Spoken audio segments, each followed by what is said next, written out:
김용민 라이브.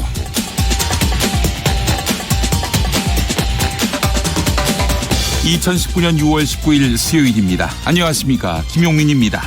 윤석열 차기 검찰총장 후보자 잘 뽑은 걸까요? 민심은 어떨까요?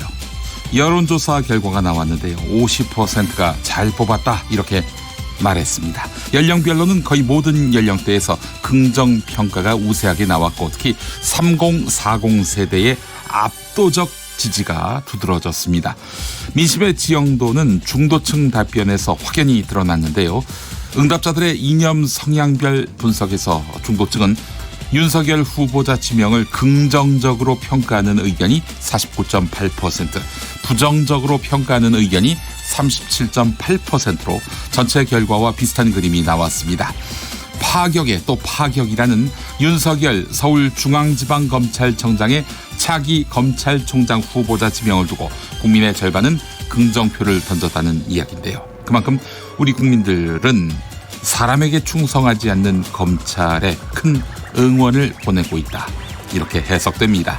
이제 공은 청문회로 넘어갔습니다. 검찰은 윤석열 후보자의 청문회 준비를 위해 국회 인사청문회 준비단을 꾸리고 철저한 준비에 들어갔는데, 이번 청문회야말로 신상털기나 공방을 위한 공방에 그치는 청문회가 아니라 본래 글자 그대로 들을 청 들을 문, 듣고 또 듣는 청문회가 되기를 바랍니다.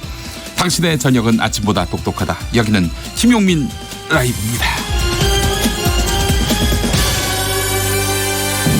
대한민국에서 가장 겸손한 스피커가 되고 싶습니다. 여러분은 지금 KBS 1라디오를 듣고 계십니다. 영상으로도 함께 하실 수 있어요. 유튜브 KBS 1라디오 계정, 그리고 김용민 TV로 함께 해주시기 바랍니다. 유튜브 검색창에 KBS 1라디오 또는 김용민 라이브 검색해 주시기 바랍니다. 앞서 여는 말에서 여론조사 결과를 언급했지요. 당연히 개요로 설명을 드려야 합니다. 이번 조사는 오마이뉴스가 여론조사 전문기관 리얼미터에 어제 의뢰해서 조사한 내용인데요. 무선 자동응답, 또 무선 전화면접, 혼용 방식으로 진행했고요. 표본 오차는 95% 신뢰 수준에서 플러스 마이너스 4.4%포인트입니다. 500명에게 조사를 한 거군요. 네. 조사 대상은 무선 전화 80%, 유선 전화 20% 병행했습니다. 통계 보정은 2019년 1월 말 행정안전부 국가인구통계에 따른 성, 연령, 권역별 사후 가중 방식으로 이루어졌습니다. 잠시 후 잠깐 인터뷰 시간에는요, 세종연구소 외교전략연구실장 홍현익 박사와 함께하겠습니다. 시진핑 중국 국가주석의 방북이 하루 앞으로 다가왔는데 이번 방북의 의미 꼼꼼히 짚어보겠습니다. 2부 코너 국회의원 24시에서는 바른미래당 최이배 의원과 함께하겠습니다. 모두의 경제에서는 투박, 경향신문 박병률 기자, 그리고 박연미 경제전문기자와 함께 생활에 도움이 되는 경제 이야기 나눠보겠습니다. 자, 오늘도 많이 준비했어요. 김용민 라이브 힘차게 달려봅니다.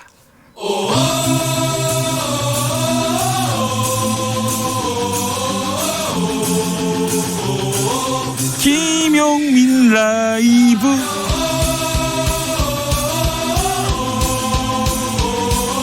매일 오후 5시 5분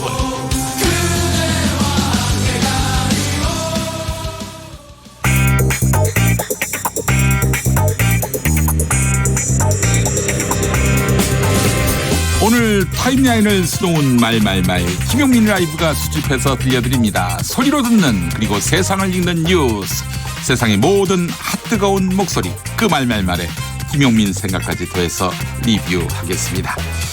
자, 지금부터 볼륨 업, 귀 쫑긋, 핫 소리.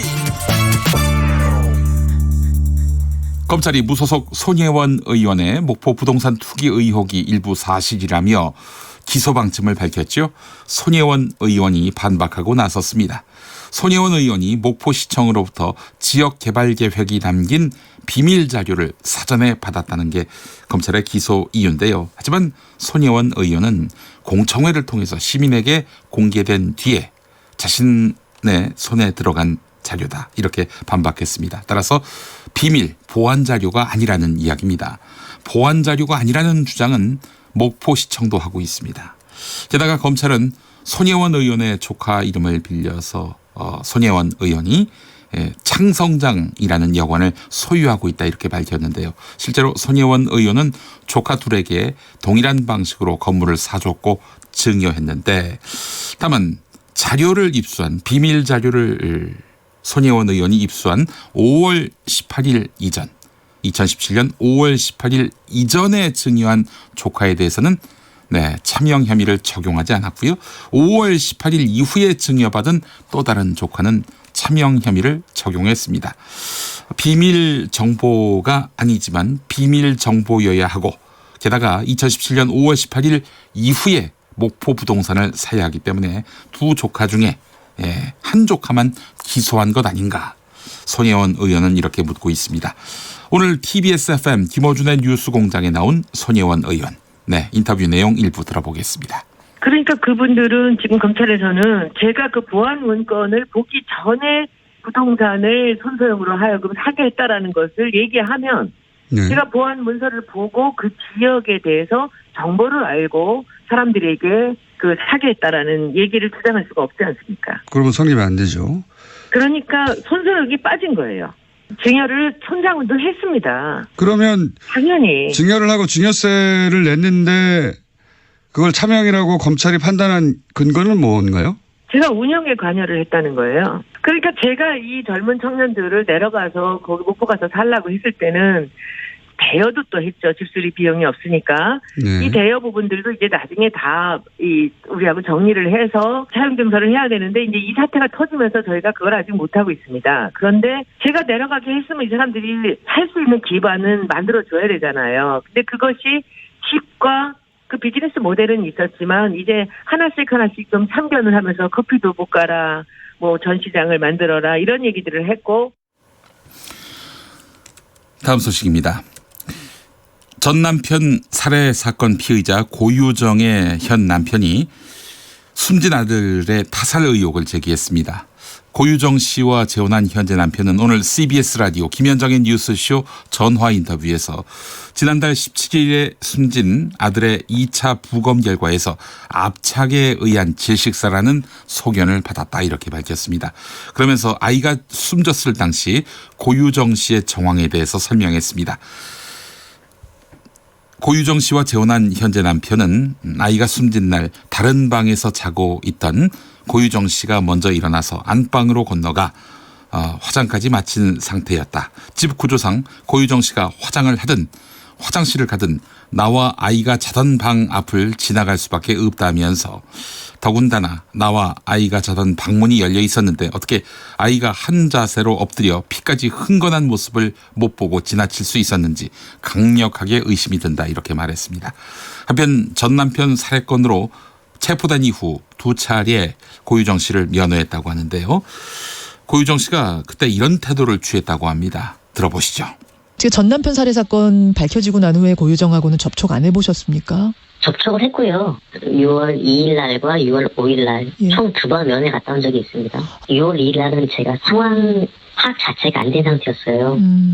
그래서 그때는 이제 저한테 가장 많이 했던 말은 그 사건의 우발성, 본인은 이제 우발적으로 그럴 수밖에 없었다. 6월 5일은 좀 다른 점이 있었어요. 뭐였습니까?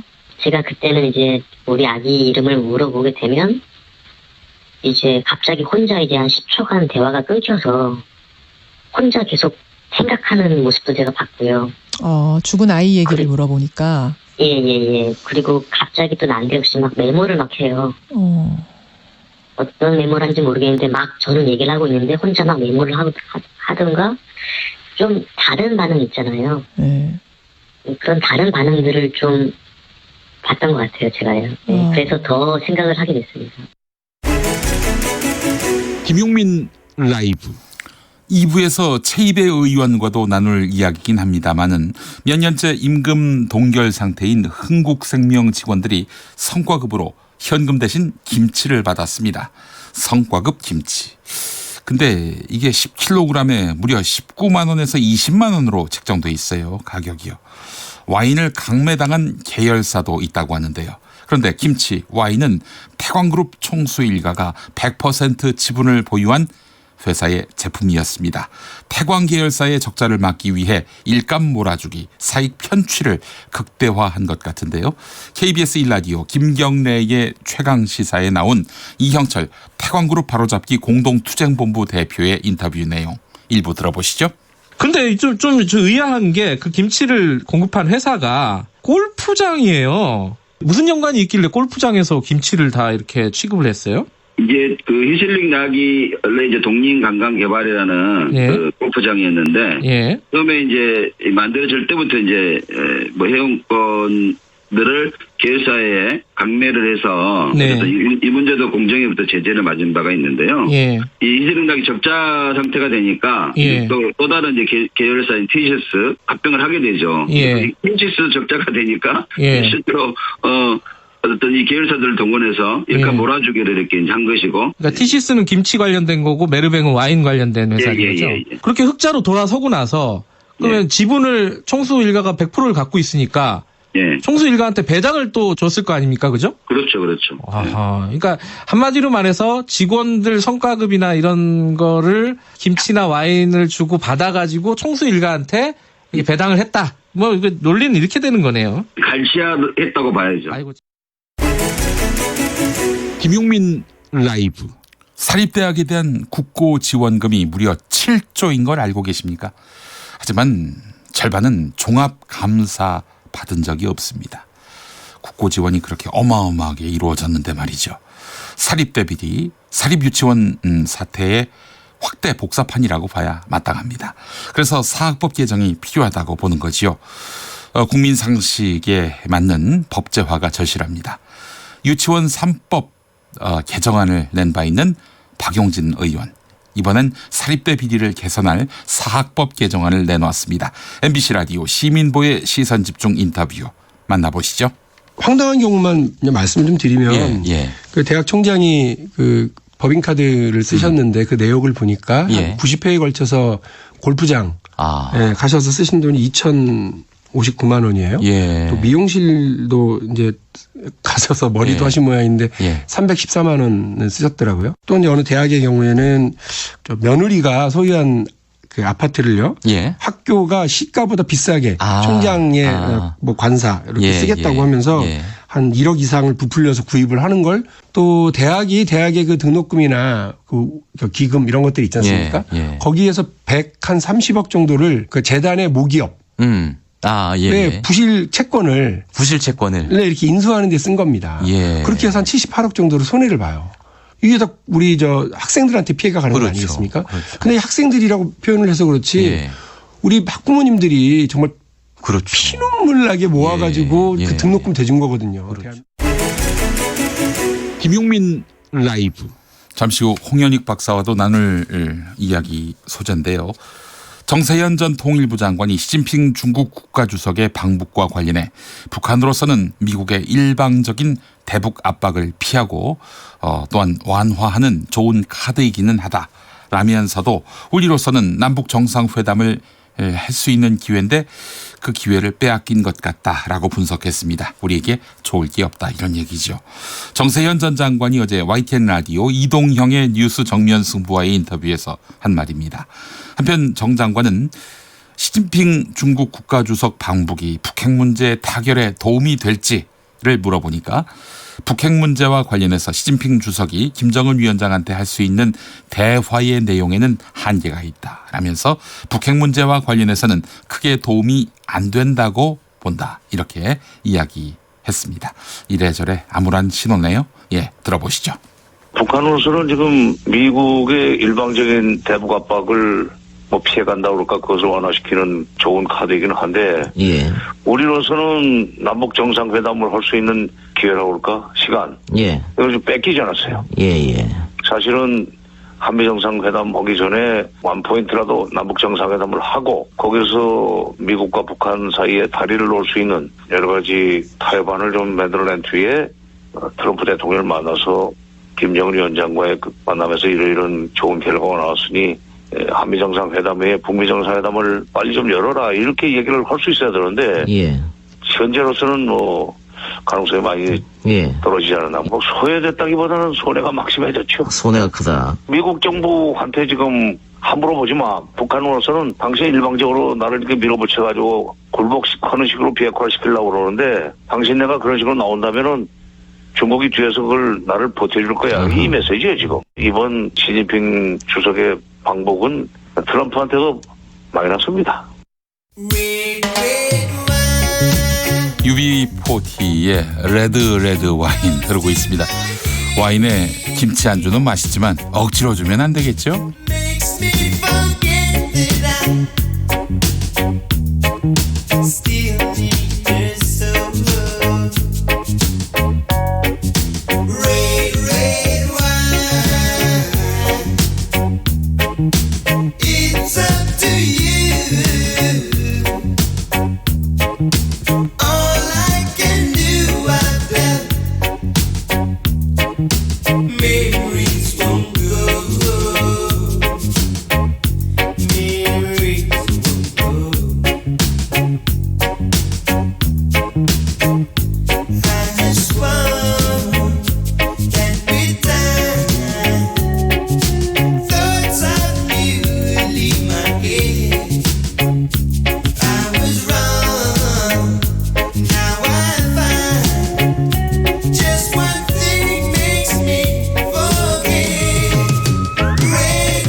휴대전화 뒷번호 5383번 쓰시는 분. 새 검찰총장을 믿기도 하고요. 거는 기대도 높습니다. 이분이면 구태를 씻어낼 수도 있겠다 싶습니다. 조금이라도요. 라고 하셨습니다. 예, 기대가 많은 만큼 또 어깨가 많이 무겁겠습니다. 자, 0661번 쓰시는 분. 윤석열 검찰총장 파이팅. 손혜원 의원 사건도 사람에게 충성하지 않듯 철저히 수사하기 바랍니다. 검찰의 명예를 걸고. 네, 이런 말씀하셨고 6645번 쓰시는 분. 사립유치원은 사립대학에 비하면 조족지열입니다. 네, 이런 말씀 하셨습니다. 규모가 뭐 대단한데요. 예, 사립대학 뭐 1년에 이렇게 어마어마한 국고 지원이 있는데 말이죠. 7조라고 아까 말씀드렸죠. 쓴 만큼 또 감독도 철저히 해야 되는 거 아니겠어요? 예. 6645번님의 문자까지 잘 받아봤습니다. 5시 23분 지나고 있습니다. 교통 상황 알아보지요. KBS 교통정보센터 박경은 씨. 네, 고속도로는 교통량 늘고 있습니다. 돌발 상황들도 있기 때문에 주의 운전하셔야겠는데요. 경부고속도로 서울 쪽입니다. 양산 부근에서는 1, 2차로 막고 화물차 관련 사고 처리하고 있기 때문에 주의하셔야겠고요. 이로 동탄 부근에서도 추돌 사고 때문에 5차로 막혀 있는데요. 사고 여파 더해지면서 오산에서 동탄 쪽으로 밀리고 있습니다. 더 가서는 기흥 동탄에서 수원 부근, 또 신갈에서 죽전, 양재에서 반포 쪽으로 정체 이어집니다. 영동고속도로 강릉 쪽으로는 안산 부근 추돌 사고 처리하고 있는데요. 갓길 막혀 있습니다. 1km 구간 여파받고요. 반대 인천 쪽으로 신갈 부근과 동선에서 광교터널, 또 북선에서 동군포, 월곡 부근과 서창 부근으로 속도 줄입니다. 서해안고속도로 서울 쪽으로 발안에서 화성휴게소, 또 서서울요금소 부근, 이후로 일찍에서 금천 쪽으로 정체고요. 중부고속도로 하남 쪽으로는 중부 3터널부터 중부 1터널까지 정체입니다. KBS 교통정보센터였습니다.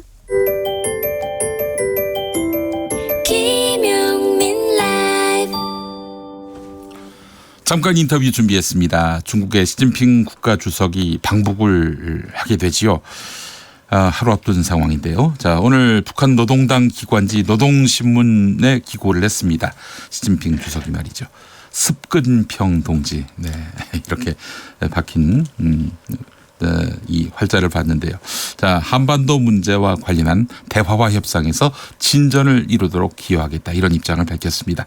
지금 이 시점에서 시진핑 방북의 의미 어떤 뜻일까요? 또 한반도 문제와 관련해서 어떤 진전을 이루겠다는 것인지 시진핑의 의중을 짚어보도록 하겠습니다. 친절한 분석, 명석한 전망하면 바로 이분이지요. 세종연구소 외교전략연구실장 홍현익 박사 연결돼 있습니다. 홍 박사님. 네, 안녕하십니까? 네, 박사님. 시진핑 중국 국가주석의 방북, 중국 최고 지도자로서는 14년 만인데요. 자, 이 시점에서 북중 지도자의 만남 어떤 의미를 갖는다고 보세요? 네, 북중 관계가 혈맹 관계라고 하지만은 시진핑 주석이 벌써 집권 5년을 마치고 2기도 이제 중반으로 가고 있는데 네네. 아직까지 한 번도 평양을 방문하지 않았습니다.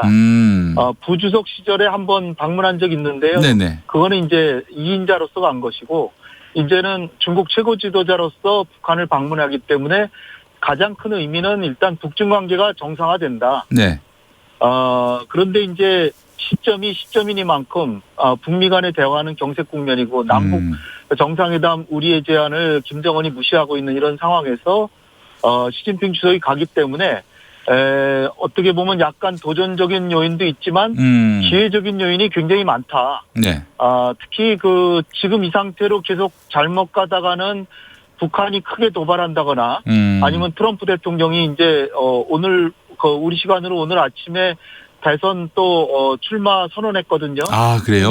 예, 오늘 올랜도에서 플로리다주 올랜도에 가가지고 대선 출마 선언하고 이제 트럼프 대통령은 머릿속에는 재선되는 거 외에는 아무 생각이 없습니다. 아, 예. 그렇기 때문에 트럼프 대통령의 북핵 문제에 대한 관심도 대선 구도에서 어떻게 영향을 미치나만 생각할 그럴 가능성이 큰데 네네네. 이런 상황에서 시진핑 주석이 평양을 방문해서 또 다음 주말에 일본에서 트럼프를 만나기 때문에 네.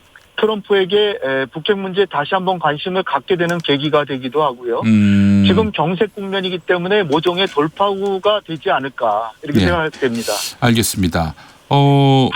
근데 시진핑 주석하고 트럼프 대통령이 통화를 했다. 방북을 앞둔 시점에서요. 이런 보도가 나왔는데 자, 미중 무역 전쟁이 격화되고 있는 상황이고 뭐 며칠 있으면 만날 텐데 지금 이 시점에서 통화를 했다. 어떤 내용으로 통화를 했을까요? 지금 미중 간에는 거의 군사적인 부분만 제외하고는 전면적인 전쟁 비슷한 상황입니다. 그렇죠. 예. 트럼프 대통령이 며칠 전에 기억하시겠지만 시진핑 주석이 날 피하려고 안 온다면 무조건 관세 매기겠다.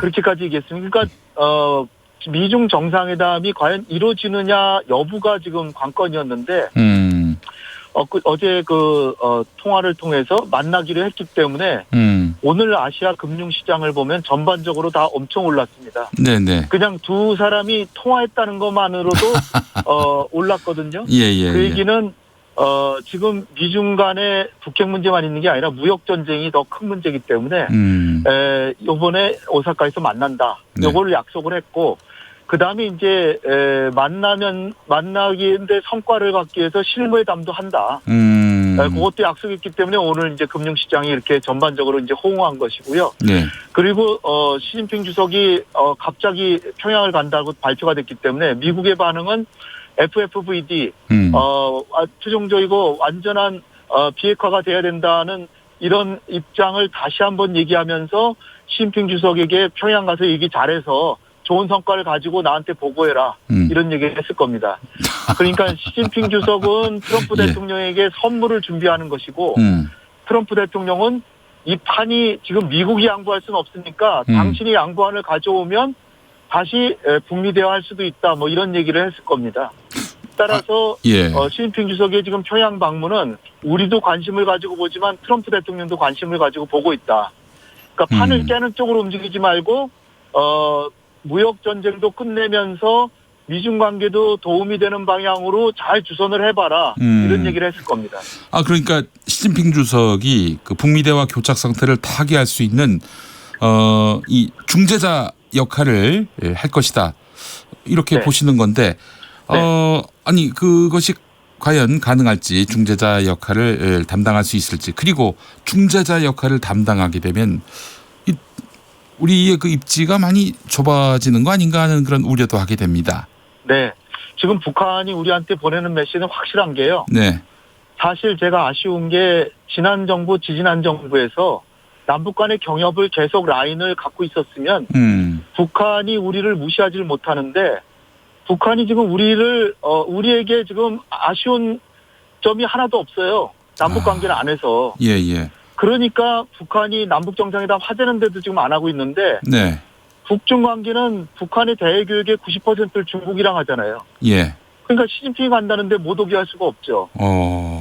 그러니까 우리의 지금 지렛대가 상실이 돼서 김정은의 생각은 남북 정상회담을 북미 정상회담보다 먼저 하기보다는 한미 정상회담을 해서 트럼프 대통령을 설득을 해서 뭔가 변화된 미국의 입장을 가져오면 그때 만납시다. 그러니까 남북 정상회담을 하자는 거는 네. 북한의 입장 변화를 추동하기 위해서 지금 남북 정상회담을 하자는 거 아니에요? 네네네. 근데 이제 김정은의 메시지는 확실한 게 네. 나는 문재인 대통령에게 드릴 내 입장 변화는 아무것도 없다. 따라서 지금 만나봐야 좋을 거 없는데 굳이 만날 필요가 뭐가 있겠습니까?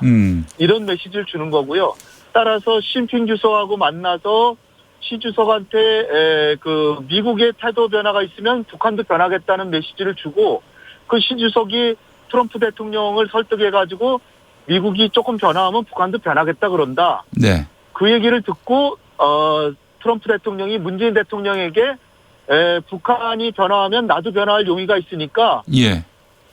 김정은 위원장을 다시 한번 잘 설득해 주세요. 예. 이렇게 얘기를 듣고 그때 남북 정상이 되면 그 다음에 이제 북미 실무회담과 정상회담이 되는 거죠. 네.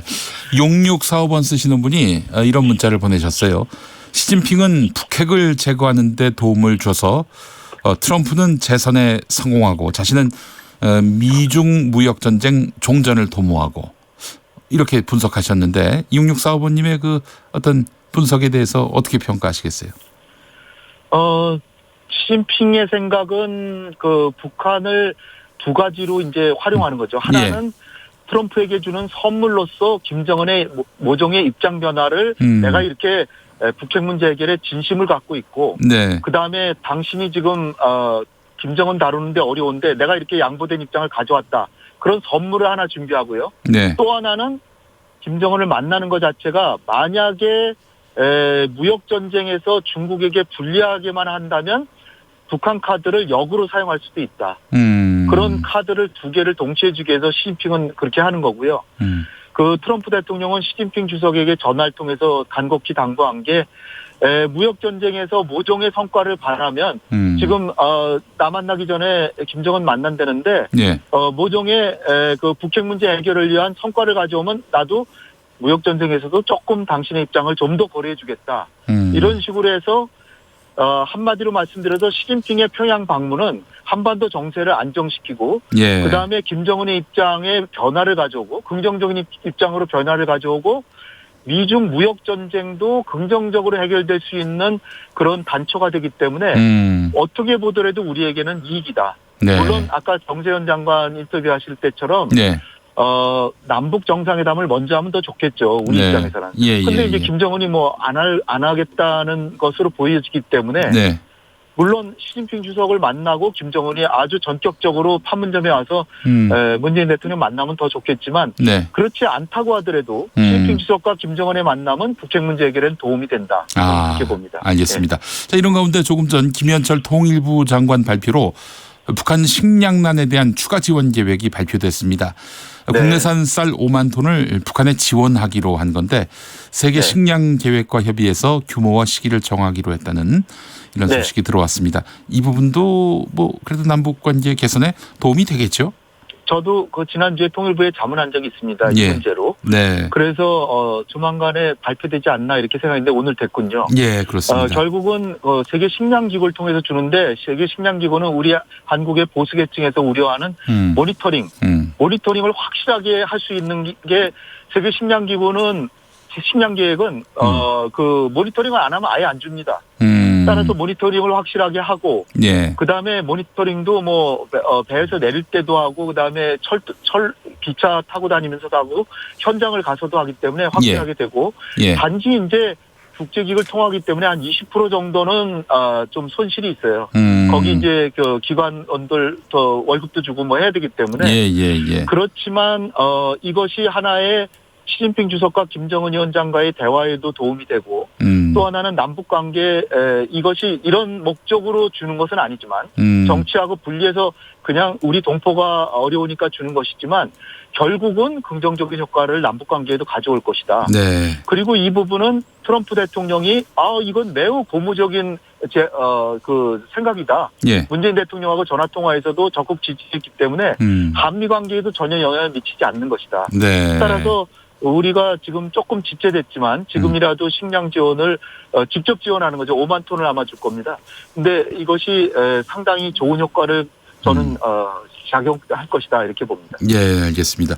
이제 그 트럼프 대통령이 대선 모드에 접어들게 되면 한반도 문제와 관련해서 방치하지 않을 것이다. 어떻게든 뭐 북핵 비핵화의 성과를 내기 위해서 북한에게 보다 적극적인 그런 대화 제안과 또한 이 지원, 제재 해제 여러 가지 그 대책을 내놓으면서 북한을 견인하려 하지 않겠나 하는 그런 기대를 갖게 되는데 이 기대가 네. 너무 환상적인 기대인지 모르겠습니다. 지금 오늘 나온 얘기 중에 하나가 국무부에서 와이즈 어니스토라고 북한의 선박 하나가 지금 서사모에 끌려가 있는데요. 네네. 그 배 처분에 대해서도 논의할 용의가 있다. 이렇게 나왔어요, 미국이. 예예. 그러니까 미국도 지금 대화가 아쉬운데 미국이 대화를 제안하는데 북한이 안 하고 있는 거거든요. 아, 그래요. 따라서 트럼프 대통령도 한국이나 중국이나 누구라도 나서서 김정은에게 양보된 제안을 가지고 나오게 해주면 고마워할 겁니다. 예. 그런데 지금 북한이 미국한테 대화를 하자는데 미국이 피하고 있는 게 아니고요. 미국이 하자는데 북한이 피하고 있다는 상황을 우리가 인식하고 예. 우리가 적극적인 역할을 하는 게 한미동맹에 져야 된다. 이렇게 생각하실 필요가 전혀 없습니다. 예, 알겠습니다. 얼마 전에 이 북한 어선이 동해 북방 한계선을 넘어서 남하했는데요. 자, 이 사안과 관련해서는 어떻게 한반도 정세에 뭐 영향을 끼칠 수 있는 사안인지요? 우리 군이 좀 각성해야 될 것 같습니다. 아, 군의 각성이 필요하다.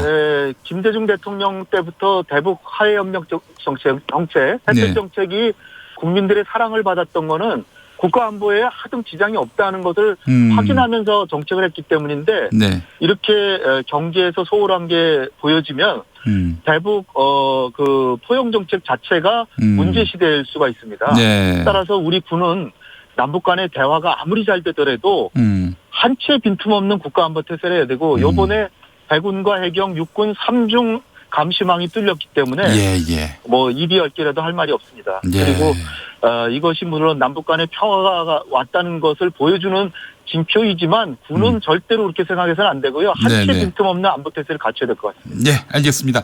홍현익 박사님 오늘 말씀 잘 들었습니다. 네, 감사합니다.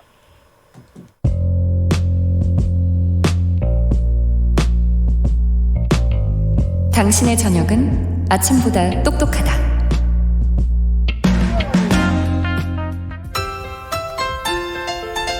여러분 안녕하십니까. 용용 엄기용입니다. 석석 오늘은 좀 멀리 나간 것 같은데 어디까지 갔을까요? 큰 소리로 불러보겠습니다. 석석. 네, 석석 오창석입니다. 오늘은 드론을 타고 멀리 나와 있습니다. 아니 어디까지 날아갔습니까? 네, 드론을 타고 제가 날아온 곳은 바로 미국 플로리다주의 올랜도입니다. 그 태평양 건너서 플로리다까지. 네. 뭐 미국 대륙을 관통해가지고. 네. 네, 알겠습니다. 그 플로리다 하면은 오렌지 먹으러 갔습니까? 우리나라 제주도에도 많은데. 아, 그게 아니라 오늘 이곳에서 바로 미국 트럼프 대통령의 대선 출정식이 열렸습니다. 아, 그렇군요. 그 장면 보려고 열혈 지지자들 40시간 전부터 줄 섰다고 들었는데 석석도 줄 섰습니까? 저는 드론을 타고 있었기 때문에 프리패스했습니다. 아, 그렇군요. 출정식 현장 소식 생생하게 전해주시죠. 네, 이곳 플로리다에서 트럼프 대통령은 재선 도전을 공식적으로 선언하고 4년 전에 처음 대선에 도전했을 때의 슬로건을 큰 소리로 외쳤습니다. 바로 그 장면을 다시 들어보겠습니다. Keep America great. 이 무슨 뜻입니까? 해석 부탁드립니다. 그건 great한 아메리카를 킵 해주시고 병뚜껑 이름 표현 트럼프. 영어는 영어로 받아들이십시오. 미세 뉴스 보세요. 오늘의 뉴스는 2020 미국 대선 레이스 출발. 시사평론가 김수민 씨, 오창석 씨 어서 오십시오. 네, 반갑습니다. 네, 앞서서 홍현익 박사가 시진핑 중국 국가주석과 트럼프 미국 대통령이 통화한 것만으로도 아시아 증시에 호재가 됐다. 주가가 올랐다. 저 김수민 평론가하고 전화 통화하는 것만으로도 네. 청취율이 오르는 이런 상황을 혹시 기대할 수는 없는 건지. 그러면 저를 스튜디오에서 내쫓고 예. 통화로 출연시키겠다. 전화 연결로 해가지고. 출연료가 그대로라면 검토할 용의는 있습니다. 출연료가 그대로일 리가 있겠습니다. 거부하겠습니다. 예. 네. 알겠습니다. 자, 트럼프 대통령 대선 출정 소식 앞서서 홍현익 박사도 전해주셨는데 만일 내일 미국 대선이라면 트럼프 대통령 재선 된다 안 된다? 김수민 평론가. 내일이라고요? 예. 어차피 확인할 수 없는 거니까 네. 막 질러보죠. 네. 안 된다. 안 된다? 네. 왜요? 김용민 MC가 된다고 할 것 같아서. 네, 그 반대로 하면 잘 맞더라고요. 안 된다라고 저는 생각했습니다. 그래요? 예.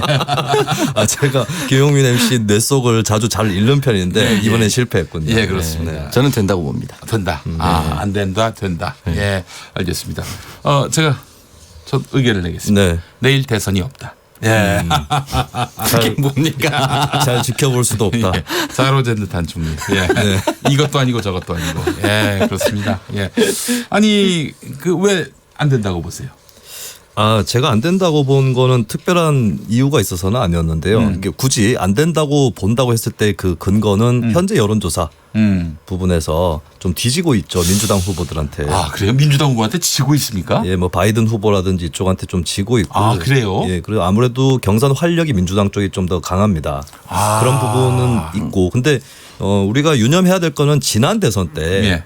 예, 지난 미국 대선 때 여론조사에서 힐러리가 된 줄 알았어요. 네, 물론 최종 결과에서도 국민 총투표만 놓고 보면 힐러리 후보가 이기긴 했습니다만, 근데 이제 그 여론조사에 잘 잡히지 않는 샤이 트럼프라든지 이런 여론들이 또 있었기 때문에 결과적으로 여론조사하고 좀 다른 그런 개표가 나왔거든요. 그런 점들을 같이 고려를 해야겠죠. 또. 예. 뭐 트럼프가 된다는 얘기도 다 하셨네.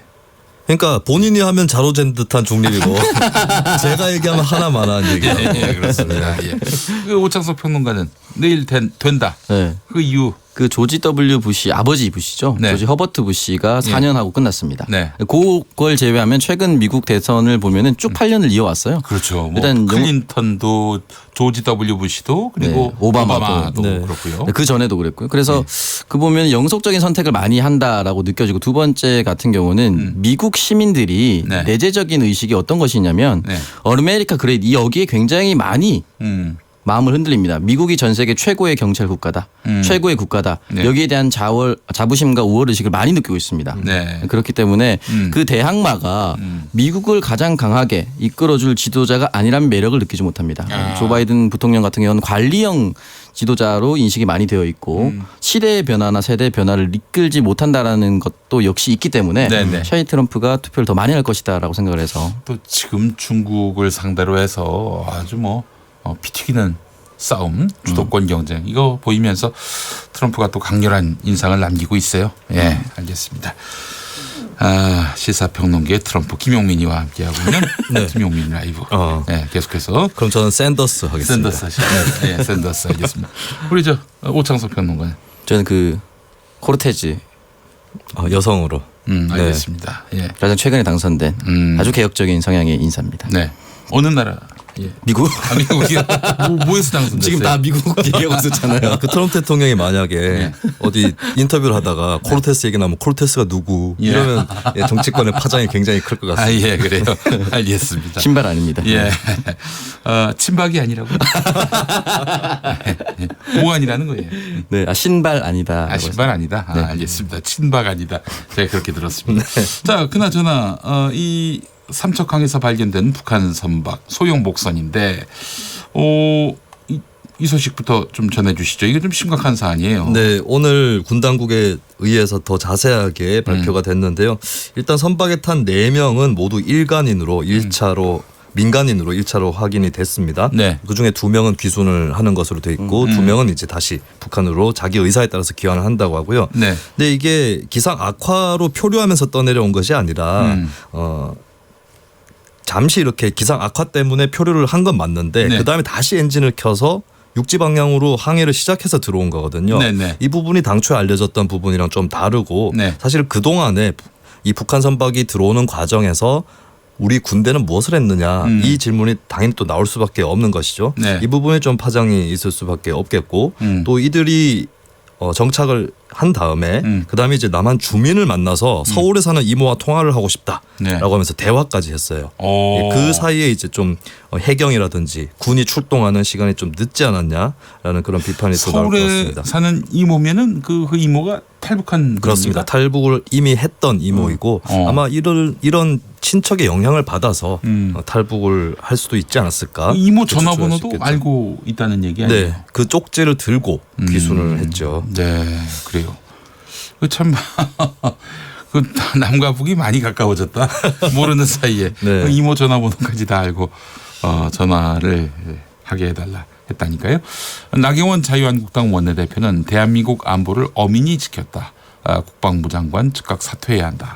국방부는 왜 이렇게 그 감시 경기가 허술했어요? 이 부분 결과를 놓고 사과하고 성찰해야 될 수밖에 없는 부분입니다. 그런데 네. 이 과정에 대해서 좀 더 자세한 점검이 필요하지 않을까 싶어요. 네네. 이 선박이 길이 10m, 폭 2.5m, 무게 1.8톤이라서 그렇게 네. 큰 선박이 아닙니다. 네. 파고가 높은 경우에는 잘 보이지 않는 그런 선박이라서 네. 이런 선박은 진짜 탐지가 어려운 것인지 그거를 좀 다시 점검을 해볼 필요가 있겠고요.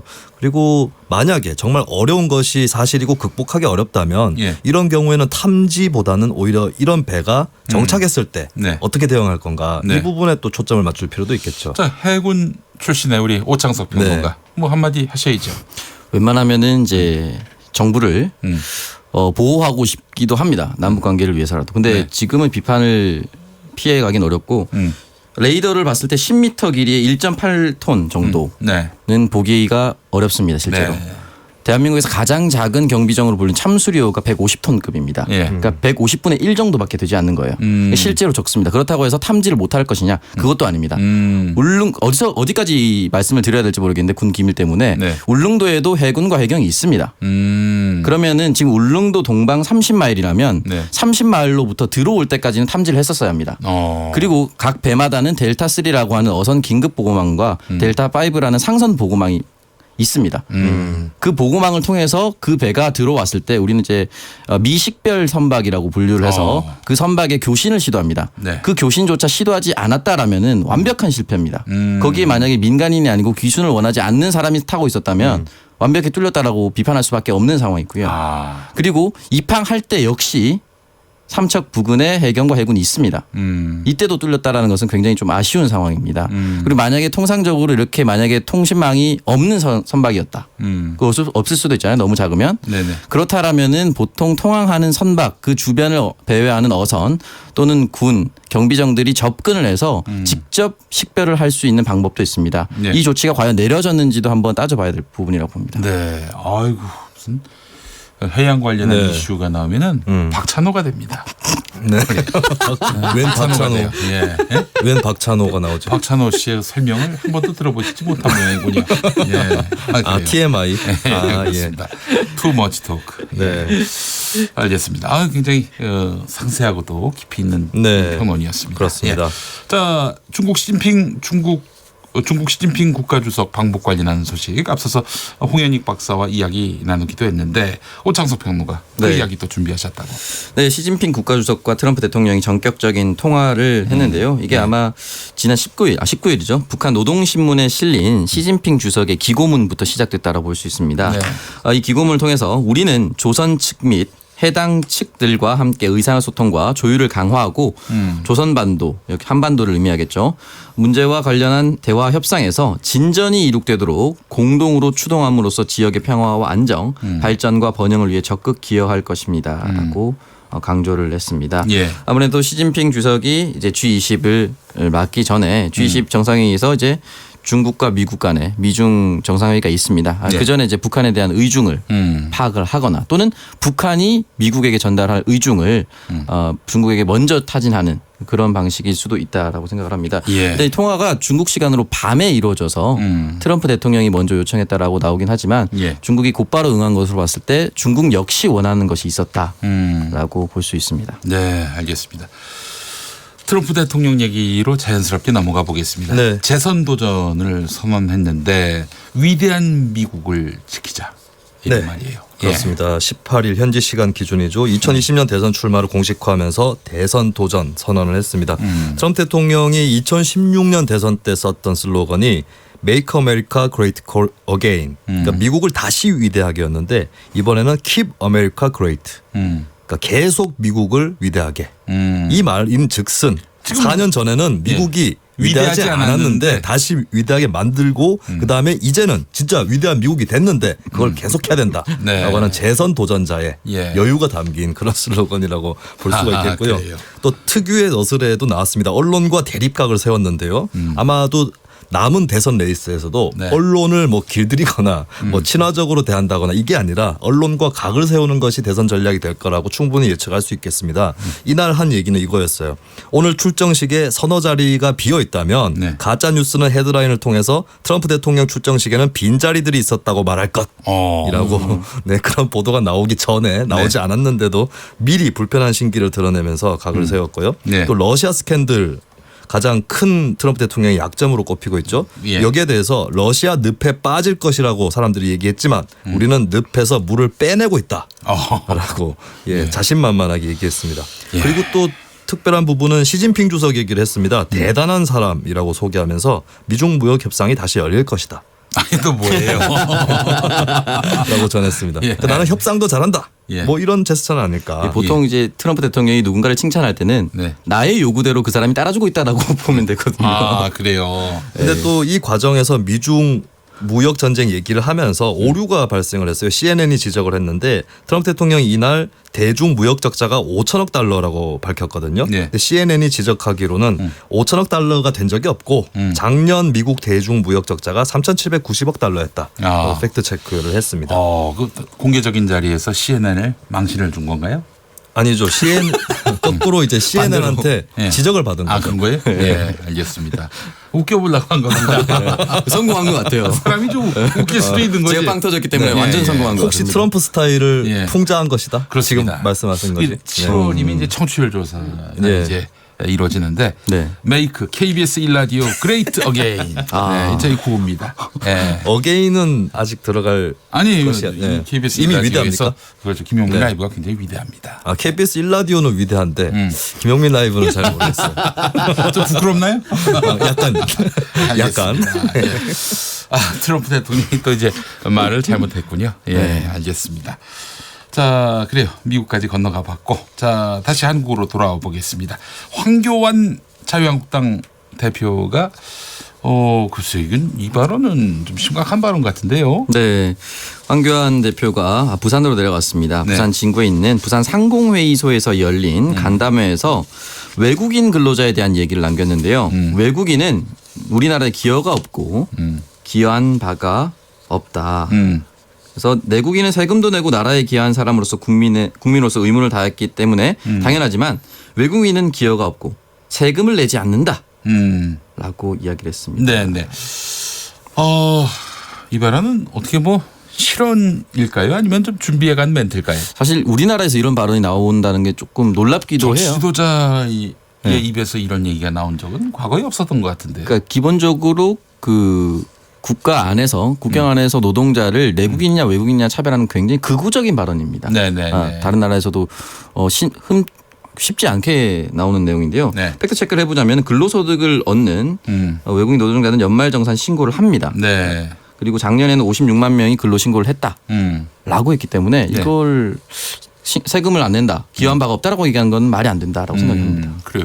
우리 경제에 또 기여하는 분들 아닙니까? 외국인 노동자들이. 뭐 그런 측면도 있겠고요. 근데 저는 하나 계산을 해봐야 될 것이 외국인 노동자한테 월급을 덜 주게 되면 고용주들이 외국인 노동자를 더 쓰게 되지 않겠습니까? 그런 면이 있네요. 이거를 그렇다면 외국인 노동자 고용을 장려하는 듯한 그런 뜻밖의 고용 창출이 아니 그러니까 외국인 고용이 더 늘어나는 거죠. 이렇게 되면. 그게 사실 내국인 고용 창출이 더 필요하다 이런 차원에서 한 얘기인데 임금을 내려야 한다 이런다면은 이게 제가 알기로 몇 달 전에 네티즌들 사이에서 논쟁이 있었습니다. 좀 반이주민 정서를 갖고 있는 네티즌들끼리 그분들 입장에서는 외국인 고용을 억제하고 싶은데 임금을 높이느냐 내리느냐를 두고 그래요. 이거 좀 두고두고 논란이 될 것 같습니다. 자, 민의 한 수로 갈까요? 네. 이번에 어민 귀순에 대해서 노크 귀순하고 비교하는 분들이 많아서 이 노래가 생각나더라고요. 네. Knock knocking on 바다's door. 바다의 문을 두들겼다. 알겠습니다. 네. 자, 서기한 수. 저는 이제 황교안 대표의 발언에 대해서 얘기를 하고 싶은데요. 네. 국경 없는 노동, 노동에 대한 국격을 보여줘라. 아, 알겠습니다. 자, 김수민 평론가, 오창석 평론가 두 분 수고하셨습니다. 고맙습니다. 내일은 두 분과 자중 콘서트 공개 방송으로 함께하도록 하겠습니다. 자, 김용민 라이브 1부 마무리하겠습니다. 6시 5분 2부에서 돌아옵니다.